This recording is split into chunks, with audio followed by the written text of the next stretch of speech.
Welcome to Mathy Python. In this video, we discussed the problems for episode 12, which was about error handling. We have 11 problems across 3 tiers. Tier 1 is warm-up. We look at identifying exception types, wrapping each in a try except, a safe divide function, the difference between catching exceptions versus specific types, and a safe integer converter.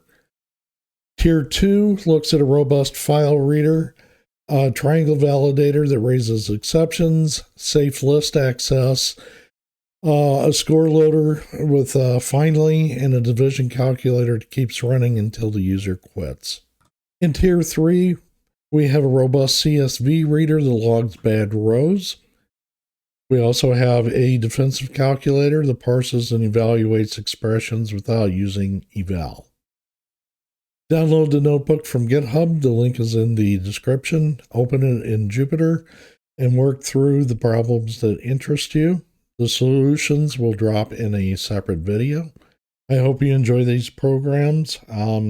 Leave any issues in the comments. I'll see you in the next one. Thank you.